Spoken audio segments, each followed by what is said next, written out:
What's happening? The man who needs no introduction. You know I get up. Time of recording is 9/16/11/14/21. I had recorded like 7 minutes of this episode, and I was like, okay, I got sick from an old coworker giving me some pocket candy. Let me go blow my nose. I came back. The processor on my computer is really bad, so it had like another app open because I was reviewing the new Wale album for like 30 seconds. And it had cut out like many bits and pieces, but going back it made me realize just how boring I sounded. And it's 9 a.m. I woke up 30 minutes ago, so you gotta forgive me, but I'm not gonna sit back and edit like I'm just mumbling. So I'm gonna try and be more high energy. Now about that Wale album, I really enjoyed it. I really enjoy Wale as a rapper. He's a great artist. He's the type of nigga to actually have rap as like an art form, like painting a canvas. If he didn't have the type of money he had, he would probably still be the same type of person, you know what I mean? And still like be a leader in our struggle type. So I really fuck with that album. I know like a bunch of like Wale fans will feel away saying that was a terrible album, man. You gotta listen to Ambitions or like some dumb. I don't know how y'all get up, but I listened to this album start to finish. I really enjoyed this album start to finish. Some takeaway songs off the top of my head: "Dearly Beloved," "Caramel," "Fire and Ice." You got the radio hits "Down South," "Poke It Out," and the one with Chris Brown. But I really enjoyed Tiffany Nike's like the message. I like what he be talking about, cause like mannerism. There's not another artist that really mimic. Okay, my computer is fucking with me. It keeps on cutting out. So I don't know what this episode's gonna look like, but we gotta make it work till it work out. I don't have another computer to record, So yeah, he rap. It's like what he raps about. It's not really how he raps, cause that would be tough. He be talking about how he be dropping that old head advice, which is tough. Like you just gotta listen to it type. Like he was talking on about my youngin got ankle monitors, and he stressed because he need a stripe. He wish he can show him that pressure make diamonds. That's the type of he be rapping about. He really I'm about to punch through my screen, bro.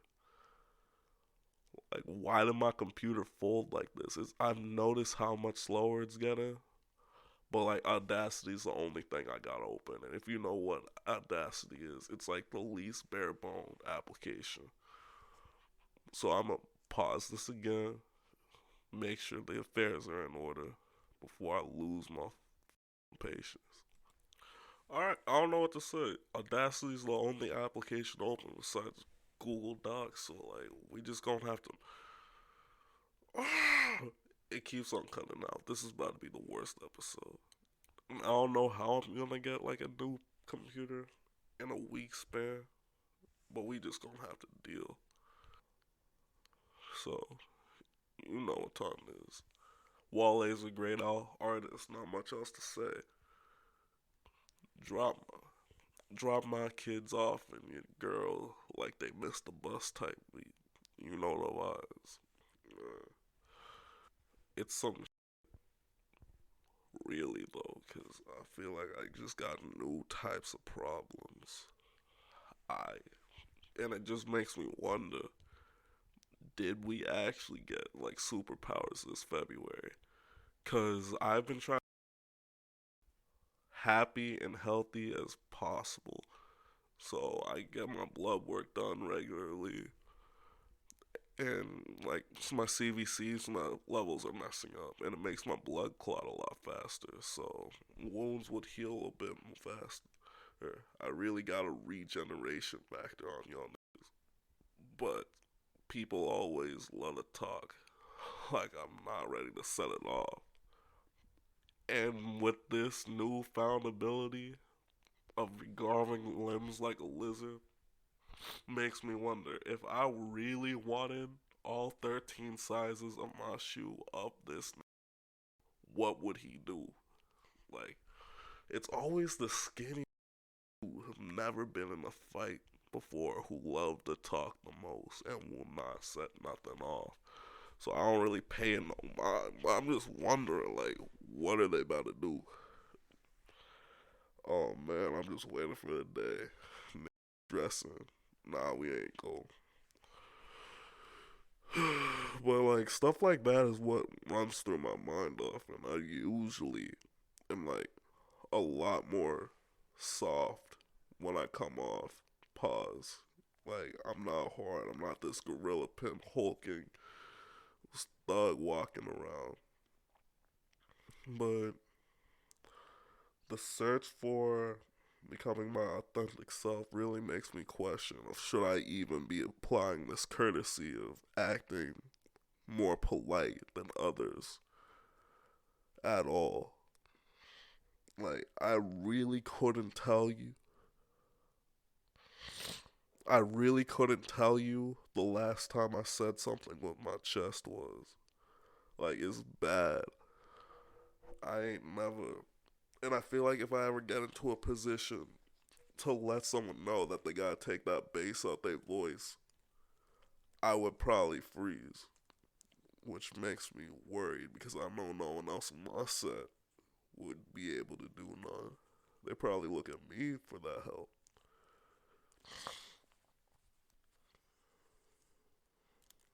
So it's like weird. And it's so hard to find my true self because I also don't really know what I'm passionate in either. Like a lot of things I do day to day is cool, but I feel like the paper chase for the average American kid nowadays, the paper chase for the average American kid nowadays is to just like make as much money as physically possible, and everything in between is rest to make that money. And if you are participating in something that doesn't have monetary gain, you shouldn't be participating in it, or you should alter it in a way that can make more money. And I really, really don't appreciate that way of living. Honestly, as long as I'm not living in a hole and have like enough money to feed my family or like to help someone if they came my way with our open hands, I'm not really hurting for nothing like financially. However, there's just such a stigma upon having as much money as possible, and that alters your social class. Where realistically, so many people are playing with such abstract amounts of money day to day that it really takes out the everything of chasing that type of money. Like you'll probably never hit that amount in your lifetime. And even if you could, why would you compete with those people? What are you gonna do with that money even? Which really makes me question people, especially with their career choices. Cause like, is it more of the, is it the love of the game, the money, or what you could do with that money? People always like choose their path and how much money they'll give them. Like, why are you becoming a mechanical engineer? Because the money's there. Why are you becoming a nurse? Because the money's there. And I feel like we should really disassociate that. How what are you doing? Because the money's there. Personality with with nursing specifically. Honestly, anything that's not like a doctor for real. Because nurses don't make that much money. And if they are rolling in dough, they're they're probably a traveling nurse. And if they're not that, and they got money, like they scrubbing old man. I don't like helping people at all. Like I don't really like that act of service even slightly. I don't think they could pay me a certain salary to scrub down some old man balls and get called in by an old nigga with dementia. That no one's above an ass whooping, Grandpa. I'ma really fucking figure form your ass. Make you really need that wheelchair I put you in. Fuck, nigga. I think I'm gonna factory reset my laptop. I'm gonna get a flash driver to load up every episode of this podcast and reset my laptop because it's getting out of hand. I don't know why it keeps on resetting like this, but I don't have the time or the money to like pause every 30 seconds to make sure nothing important got cut out or repeat myself. It's fucking with the mission. I gotta upgrade the production value. But yeah, I was hanging with one of my old flings the other day, and we was just chilling. This goes back to the talking point of did we get superpowers last February. We was talking, and after a while, I was like, "Hey, is it cool if I heat something up in your microwave?" She said, "Yeah, but we don't have a microwave. We have an air fryer." So I was like, "Oh, word." I go up to the air fryer, put it in, and when it was time to take it out, I was like, reached in my hand, tried to like pick it up. I dropped it on accident, picked it up, dropped it on accident. I went to pick it up again, and accidentally, like, with the pads of my fingers, nicked the plate that I was hitting. I was like, "Oh shit, that was a hot plate." So like reflexively, I move my hand up. It hits the roof of the fucking air fryer, and like it's stuck for like half a second. It's stuck. I try to pull it down like reflexively again, but it wouldn't go. So I'd like rip it off. I take it out and I'm just looking at it. It's like a white pad, a sizable mark on my hand, just like burn. I said, "Oh fuck, that shit hurt," and like I was like, like in pain. I The girl was just like, "What's going on? What's happening? You okay?" I looked over to her. I was like, "Nah, I just burned myself." And like the half second it took me to like raise the back of my hand off where I got the burn to show her, she like her face instantly turns white. She's like a brown skinned woman. Her face is pale as it could be, I assume. I was like, "Oh, what's going on?" Like, it was only like a burn mark. I turn it back and it's just like bubbling red burn. It's like, now I'm getting scared. So it's like panicking. We pour water on it, wait for the swelling to go down, and then we put like aloe vera on it, and we get like the burn heal and stuff. We take care of it. It's like, shit, that motherfucker hurt because like the whole room was like overflowing with the smell of cooking bacon. So I really don't think I'll eat pork ever. Like before, it was like, "Oh, all these rappers are Muslim," or "all these rappers specifically are making lines about not eating pork. So let me see what that's about. I'll stop eating pork for a while." It was like difficult to find food that didn't have like any pork in it. So I kind of stopped or trailed off. But now it's hard to like look at like bacon and say, "Yeah, that shit's it." After like seeing, because like cannibals went on record to say that flesh tastes like pork, which is fucking disgusting. So maybe they got some right. Who knows? I've recorded like 15 minutes of lost content. Not to mention all the stuff that's gonna get lost in this episode's final cut because of how bad this computer is. So I don't know. I really wanna just leave this episode altogether and handle it with this computer, but show gotta go on. So let me show out type beat.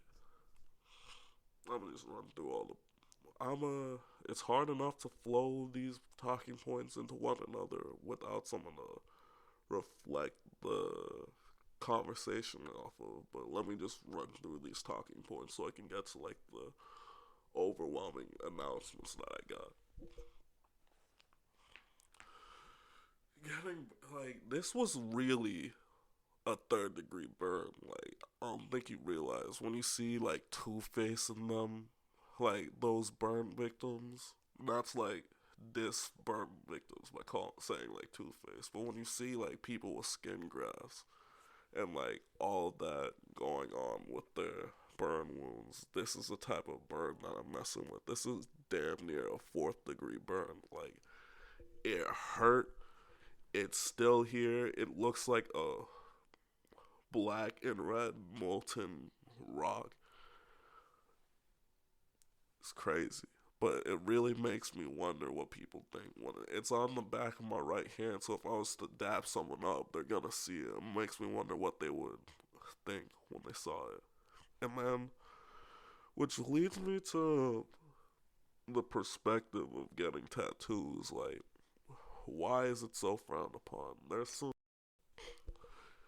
It didn't look reliable enough to say these statistics, but this one.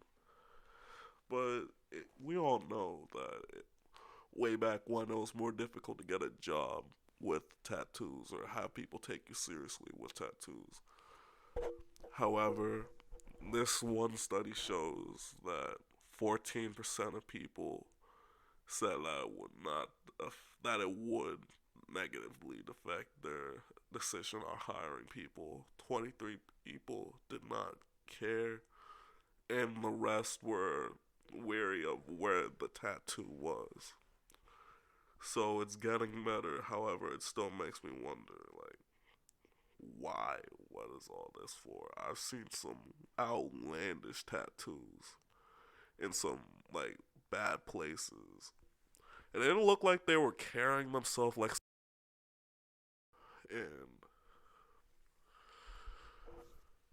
but it's like so many people are in so many communities that they don't belong in, or like so many people are in so many workplaces where they really don't belong in. So it makes me wonder who, what type of products am I? Who are the people I'm buying these products from? What are they doing to make sure that they present the image that this product is right for me? And what's going on? Specifically, hair. I know makeup for African Americans was like a really lacking title because they just you can put it however you want it, but like there just wasn't much makeup for African Americans, and I feel the same way about hair. We had our own ways, like everyone has their household methods of taking care of their hair, as far as like black families go. However, my family grew up really suburban, so we didn't have that. It was kind of just like go to the shower, shampoo your hair before you leave the shower, and keep it pushing. And I had really, really, really, really, really good hair, considering that it withstood all of that way back when.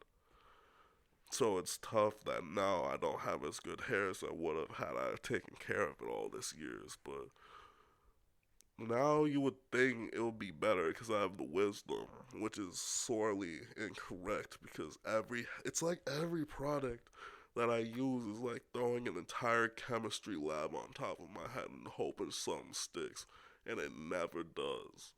So I'm doing like the most African thing I could think of on some ultra black type shit and making my own shampoo in my garage.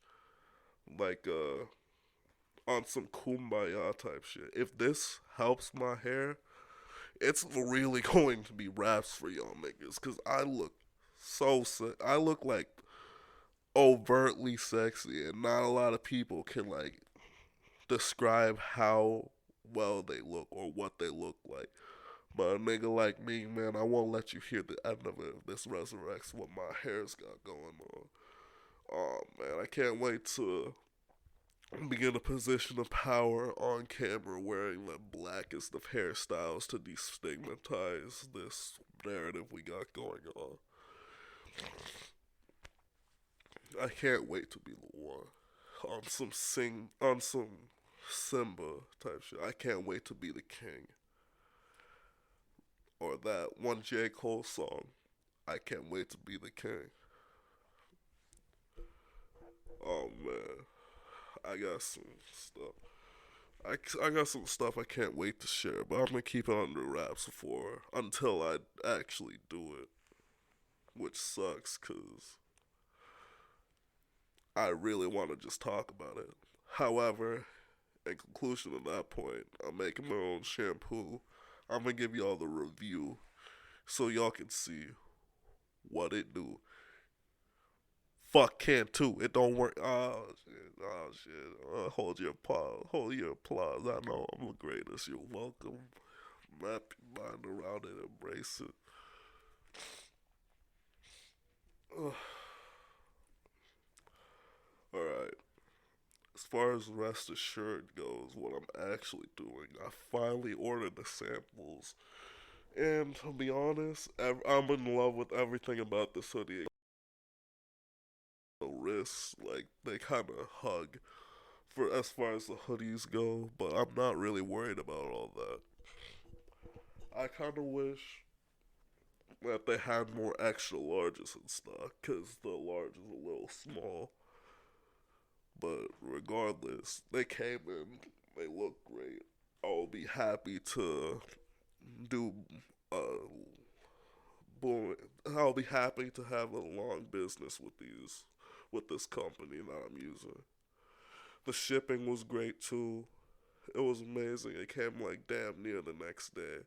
I'm still don't have that type of luxury with the tags. I'm still waiting on like the labels that I'll put onto them, but it's close to being like the final cut of like the last dance of the store, and I can't wait to get these products out to you guys. But yeah, I'm pretty sure that the tags will be terrible because when I saved the image, I didn't save it as a PNG because I didn't really think it would matter. However, it does matter a lot. When I went to go make the tag, like when I went to go make the logo label, I put it on the heat iron strips, and it was just like still the black background on it. If you want it to be like cropped around, you need the PNG, which is a mistake on my end because it didn't look as good when I like edited it out real quick. So I had to go through the whole process of drawing the logo again. I put it down on it, but the software that I used to edit the picture was so bad that I didn't realize how long it really should have taken. So I switched softwares and got it onto the t-shirt. It won't look as good this time, but when I ordered it for the final draft, it should look amazing. This is like the learning experiences that comes with the job, so I ain't really tripping about having to redo anything. I just hope that you guys actually enjoy the shirt. It's gonna hurt if I'm like showing pictures of t-shirts to people and they were just like, nah, that ugly ass t-shirt. Because when I was creating the logo, I wanted to make something that could appeal to a general audience and not just be some gritty, tough, raw imagery.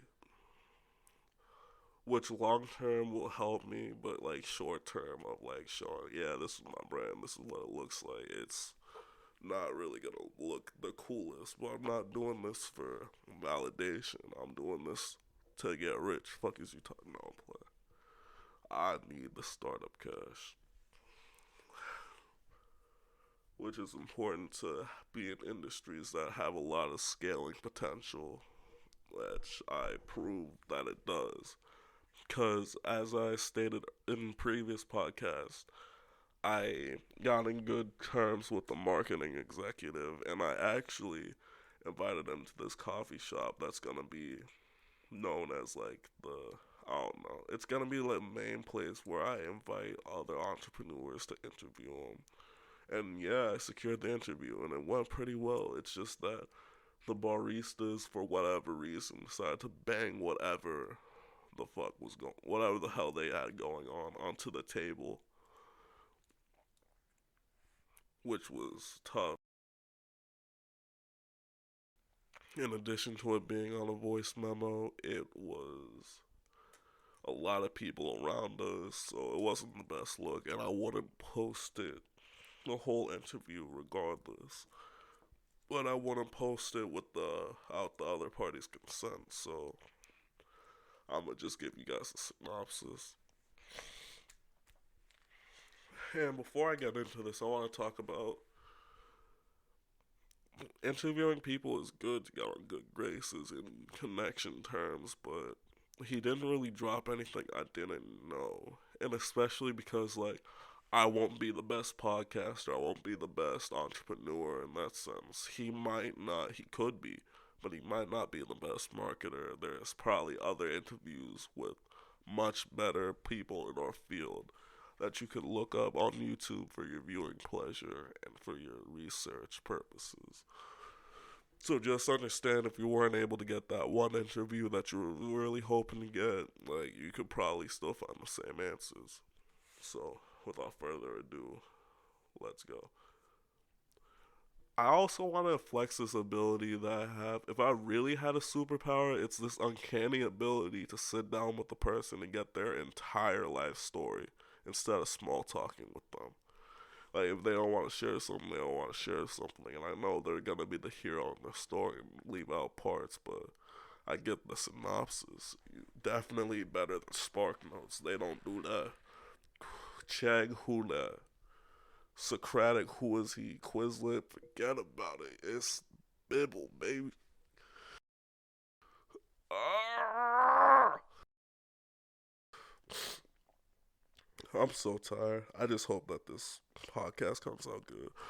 But with this marketing interview and like the synopsis, I'm really giving y'all some keys to success. So there's reasons to listen to this show if I'm not funny at all. Because I'm not really making jokes. Like, I want to, like, every 5 episodes make a stand up comedy set. So it's like, those are people who are on their dolo making funny jokes. So if I do that, maybe it can garner people's attention. So if I, like, every 5 or so episodes, I make a stand up set. And, like, do it for 30 minutes on here instead of getting an episode. Maybe it'll, like, bring in more people. So if you actually care or actually even watch this, let me know if that would be something that you would enjoy. Let me know if that would be something you'd enjoy. But without further ado, let's get into this marketing interview synopsis and end the episode. Essentially, got the life story, as I do so well, as far as things that I can apply. He gave me some gems of, if I want to be better at networking and better connections, not his words specifically, but you gotta be a dog. You truly have to want that if you want to have those connections. You have to go out to events, best dress. You have to do your research on who you want to meet there. You have to meet everyone in the conference. You have to be, quite literally, a dog if you want it like that. He told me some stuff I already knew. He told me to listen more than you speak. I got that.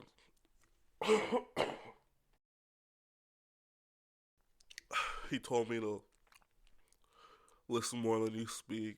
The more part, the most part, I did pretty well in the interview. He said it during I said, sorry if I'm asking too many questions or too many left questions. He said, no, ask me whatever you like. I'm having a good time. So that was a good cosign. I'm heading in the right direction. He also initially was on the marketing team for a clothing company, so he could give me some insight there, which is nice. Me. He referred me to a few networking events that I could tap in as soon as I get my footing in with the store. I can't wait to do that. All in all, I want to keep on interviewing people to get connections and new perspectives on the business world. But if they do not, if they are not gonna be on the podcast, it really doesn't assist me in anything unless I'm directly in that field. But I'm very grateful for the opportunity, of course. Shout out. I know you're not listening to this, but shout out to you. Maybe I can. Who knows? I might. He said he had a music-driven podcast, and I love music, so I might go on that, make his fans my fans, and chop it up. Uh, I really hope you. Links in the description. I didn't really shout out any call to actions. I might. This might be the worst episode yet.